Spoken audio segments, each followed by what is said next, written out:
tudo bem? Hoje a gente vai falar um pouquinho aqui, né, de números irracionais, mas antes disso, né, não se esqueçam de se inscrever no meu canal ali, hashtag SS Matematizando, tá? Vamos reiniciar aí olhando um pouquinho os conjuntos numéricos, falando um pouquinho dos irracionais, né, principalmente, para a gente poder entender um pouquinho mais o conceito desses números, né? Então, assim, vamos tentar entender o que aconteceu lá atrás. Originalmente surgiram os números naturais, que são os números de contagem, tá? 1, 2, 3, 4, 5, 6. Aqui no Brasil a gente admite o zero como sendo número de contagem também, tá? Alguns lugares da Europa não, eles começam os de contagem a partir do 1. Depois surgiram os números inteiros, que são quem? São os números naturais, tá? Mais os seus opostos. Um exemplo, 1 e menos 1, 2 e menos 2, 3 e menos 3 e o zero, que no caso seria o elemento neutro da soma entre dois inteiros opostos. Logo em seguida apareceram os números racionais ali, que foram os números fracionários, os decimais exatos e as dízimas periódicas infinitas, né? E por fim surgiram os números irracionais. Pessoal, quero deixar bem claro o seguinte, essa não é a ordem cronológica da história de como surgiram os conjuntos numéricos, não é assim que aconteceu, tá? A gente está falando numa ordem, vamos dizer assim, uma ordem conteudista de como que surgiram, né, as ideias dos números, mas essa não é a ordem cronológica, mesmo porque os inteiros, né, subentende que começaram lá na pré-história com a necessidade das contagens. Depois, os números racionais, né, que são os fracionários, os decimais, principalmente os fracionários, no Egito Antigo. Os números irracionais, né, na Babilônia, né, na Mesopotâmia ali, por volta ali de 5, 6 até 10 séculos antes de Cristo, tá? Depois, eles retomaram com força, tá? No século XVIII e XIX, quando o pessoal foi trabalhar ali com cálculo, principalmente ali, né, um pouco antes, no século XVII, com Isaac Newton, tá? Então os números irracionais surgiram naquela época, e juntando todos esses conjuntos aqui, a gente tem um conjunto maior, que é o conjunto dos números reais, que já é ali do final do século XIX e início do século XX, tá? Então, na verdade, essa construção ela não é linear, ela não é cronológica, mas é importante a gente entender a lógica da construção, né, pensando em questão de estrutura. Então, ó, naturais e inteiros, levando em conta que os inteiros, eles têm os naturais dentro deles, tá? Depois os racionais, e todo inteiro também é racional, obviamente, porque você consegue escrever um inteiro na forma fracionária. Vou dar um exemplo, 5, mesma coisa que 10 sobre 2. Então 5, além de inteiro, ele é racional também, tá? E depois os irracionais, que é um conjunto, né, um subconjunto dos reais, menor, né, um pouquinho fora ali do contexto, né, que ele não é racional no caso, né, por isso do nome irracional, ou seja, ele não pode ser escrito na forma fracionária, nem decimal exato, nem dízima periódica infinita. Ele é uma dízima não periódica, tá, infinita, tá? Então todo número irracional, ele não pode ser racional, ou seja, ele não pode ser escrito na forma decimal, exato, dízima periódica finita, nem fracionário, tá? Vamos solucionar algumas situações aqui, né? Depois eu vou falar um pouco disso, para a gente poder entender qual que é a construção dos números irracionais, que são os números que até hoje eles têm ali um certo mistério, né? Principalmente esse cara aqui que é o π, né? Vamos lá, vamos falar um pouquinho. Então é o seguinte, pessoal, alguns exemplos, tá? Raiz de 2, que é aproximadamente 1,41421, né? Uma dízima não periódica infinita. O π, que é a constante de Arquimedes, que eu vou falar um pouquinho dele daqui a pouco, né? Que é 3,141592, muito usado na parte da computação, principalmente para testar a memória de computador. O E, que é o número de Neper, tá? 2,7128, ok? O raiz de 3 também, que é irracional, aproximadamente 1,73205, né? Dízima não periódica infinita. E o φ, que é o número de ouro, aproximadamente 1,61803 e vai para o infinito. Pessoal, o π é chamado de constante de Arquimedes por quê? Porque foi uma experiência obtida por Arquimedes, tá? Isso há mais ou menos entre 5 e 3 séculos antes de Cristo, ali, por volta do século 4 antes de Cristo. O que o Arquimedes fez? Ele pegou circunferências e mediu o entorno dela, que seria o comprimento da circunferência. E ele pegou o diâmetro, tá? Pegou o diâmetro, que é um segmento de reta, uma corda, né, que passa por duas extremidades opostas da circunferência, passando pelo centro. Então ele pegou o comprimento da curva e o diâmetro e dividiu, e deu esse cara aqui aproximadamente, ó, 3,141592 e vai para o infinito. Bom, enfim, ele foi fazendo isso com vários tipos de circunferências, menores, maiores, e percebeu que essa constante aparecia quando ele tentava dividir o comprimento da circunferência pelo seu diâmetro. Obviamente que dava umas diferencinhas decimais ali, né? Ele ia calculando várias vezes para poder chegar nessa constante chamada constante de Arquimedes. Qual que é a questão aqui? A questão é a seguinte, para que o número seja racional, você tem que pegar o numerador, dividir pelo denominador e dar um decimal exato ou uma dízima periódica infinita. E você consegue fazer a volta, fazer esse decimal exato e essa dízima virar um número fracionário. No caso do π, como as casas decimais são infinitas e não possuem uma sequência de repetições, a gente não consegue transformar esse cara em fração, não consegue voltar a fazer ele virar fração. Logo, ele não pode ser um número racional, tá? Por isso que ele é chamado de número irracional. É um deles, tá? Pessoal, o E é um número de Neper, tá? O número de Neper tem bastante coisa para falar sobre ele, né? Mas a priori é o seguinte, Neper estudou esse número, né, e percebeu, uma das percepções que ele teve, né, vou falar de forma bem resumida, é o seguinte, toda vez que você pegasse um número, tá, 1, entre parênteses, né, 1 somado com 1 sobre n, esse n não pode ser zero, tá? Elevado a n, pegar todo mundo e elevar a n, e fazer o n variando 1 para 1, 2, 3, 4, 5, quanto mais esse n for para o infinito, mais próximo esse número vai chegar de 2,71828. Essa formulinha aqui é 1 mais 1 sobre n elevado a n, ele é uma fórmula que vem basicamente da matemática financeira, né? Então Neper, né, estudava bastante essa parte de matemática financeira. Neper, se não me engano, é século XVI, né, mais ou menos ali. Não, perdão, acho que é século XVIII, tá? 1700 e alguma coisa. E o Neper foi descobrindo outras aplicabilidades para o E, que é o número de Neper. Inclusive a parte de logaritmo, né, que é um conteúdo do ensino médio lá, que vocês vão aprender lá pra frente e tudo mais, tá?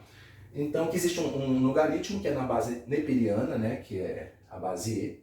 Então a gente vai estudar isso um pouco mais pra frente aí, tá? Só para resumir a história, esse E, ele é, vamos dizer assim, que uma função, uma expressão matemática, que ela é determinada por 1 mais 1 sobre n, tudo elevado a n, com n indo para o infinito. Quanto maior o valor do n, mais próximo chega desse cara aqui, que é 2,71828, tá? Aproximadamente. Que é o número de Neper. Bom, pessoal, raiz de 3... tá, número irracional, vamos falar um pouquinho de raiz de 3 e raiz de 2, tá? O que acontece, pessoal? Raiz de 2 aparecia muitas vezes lá na Grécia Antiga, quando o pessoal tentava calcular a diagonal de um quadrado de lado 1, que vocês vão ver também mais pra frente com o Teorema de Pitágoras. Se eu pego um quadrado de lado 1 e calculo a diagonal dele através do Teorema de Pitágoras, a diagonal vai dar a raiz de 2, que é aproximadamente 1,41421 e vai para o infinito, tá? Que também é racional. Pessoal, isso demonstrou naquela época que tem alguns segmentos de reta que eles não são mensuráveis. O que isso significa? Não dá para ter uma medida exata que seja ou inteira, positiva, ou racional, tá? Nesse caso aí, são segmentos que são difíceis de você deduzir o tamanho dele, aproximadamente, porque ele é uma dízima não periódica infinita, tá? O raiz de 3, por sua vez, ele também aparece em relação a uma figura geométrica, a um objeto geométrico, no caso o cubo, tá? Se você pegar um cubo de aresta 1 e calcular a diagonal dela é raiz de 3 também, que é um número, né, incomensurável. Pessoal, então só para dar uma ideia geral do que são os números, né, irracionais, né, o π é constante de Arquimedes, o E é um número de Neper, o φ é um número de ouro, esse φ também é bem legal, que ele é aproximadamente 1,61803, vai para o infinito lá e tal. Esse número de ouro, pessoal, ele aparece em várias situações, né? Uma delas é o seguinte, se você pegar, por exemplo, a sua altura e dividir pelo comprimento que vai do pé até o seu umbigo, dá aproximadamente esse cara aqui, tá?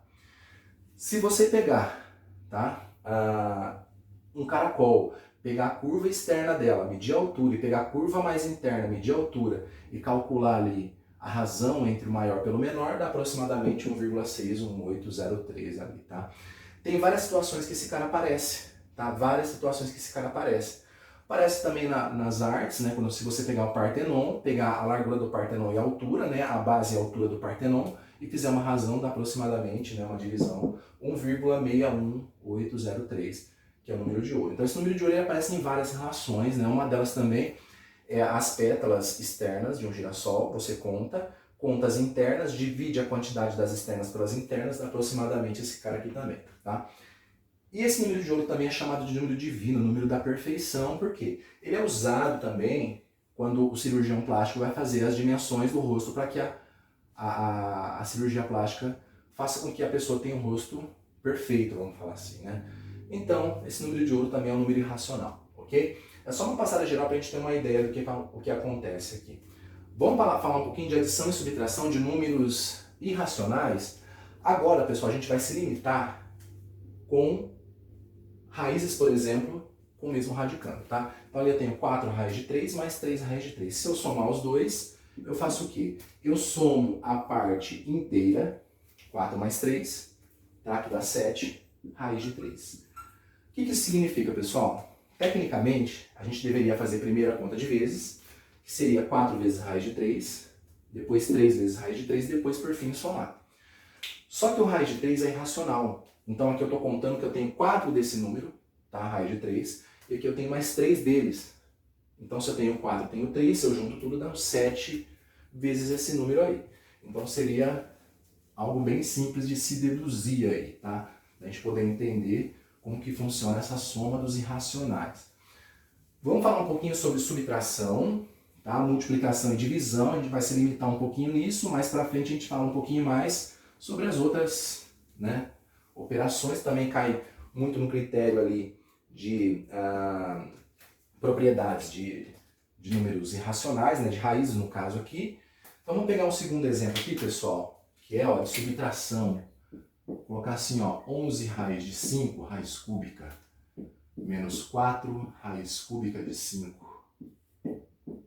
Tá? Aqui é a mesma coisa, eu tenho 11 vezes a raiz cúbica de 5, aqui eu vou tirar 4 vezes ela. Então eu vou ter um total de 7 vezes a raiz cúbica de 5. Você contar a raiz cúbica de 5 como se fosse uma quantidade ali, para ficar mais fácil, tá? O próximo passo, pessoal, é falar sobre multiplicação e divisão, tá? E aí vamos pegar todos os números possíveis que a gente pode, né, imaginar dos irracionais aí, não ficar só limitado nas raízes irracionais. Vamos pegar, por exemplo, 7 vezes π multiplicado, né, vamos colocar um vezes mais aqui, 8 vezes π. Tá, pessoal? Nesse caso aqui, eu multiplico inteiro por inteiro, né, os números que eu conheço, 7 vezes 8, 56, e eu vou multiplicar o π por π, vai ficar π elevado a 2, tá? Por quê? Porque eu não sei o valor exato do π, então eu trato ele como se fosse, por exemplo, o nosso x vezes x ao quadrado, tá? Bem simples, bem tranquilo. Vamos colocar mais um exemplinho aqui para a gente poder entender, tá? Agora com raízes, tá? Principalmente, aqui a gente não tem muita restrição, tá? Vou falar de raízes aqui. Vou colocar raízes com índices diferentes para a gente poder entender ali. Vamos colocar esse cara como sendo um A, vamos colocar um B aqui, ó. 3 raiz de 2 multiplicado por 4 raiz de 18. Tá, pessoal? Nesse caso aqui, ó, eu multiplico o inteiro pelo inteiro, que vai dar 12, e eu multiplico a raiz pela raiz, que a gente cai no critério de propriedade que eu expliquei lá atrás, que é o seguinte: quando eu estou multiplicando raízes de mesmo índice, eu multiplico os dois radicandos em um único radical, tá?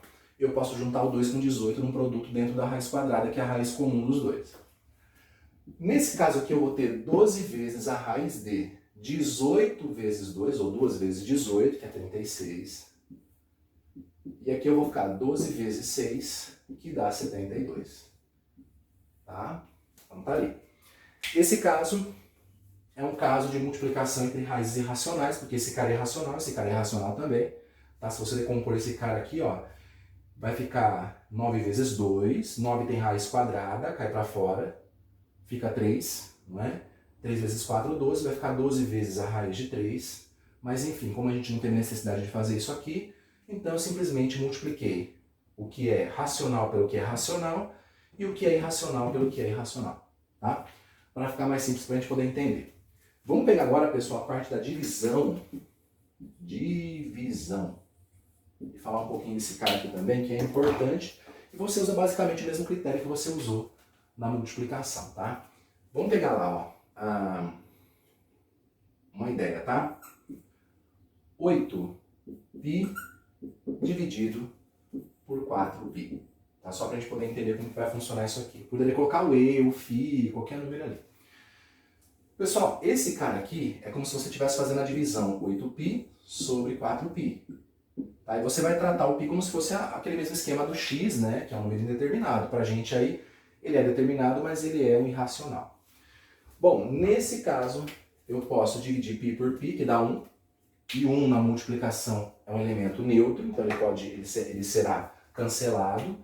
E eu faço 8 dividido por 4, que dá 2. Tá? Então é a soluçãozinha da nossa divisão aqui. Agora vamos pegar uma divisão entre raízes, porque eu acho que fica bem legal para a gente poder entender. Tá? Vamos lá. Então é o seguinte aqui, ó, para a gente fechar, tá?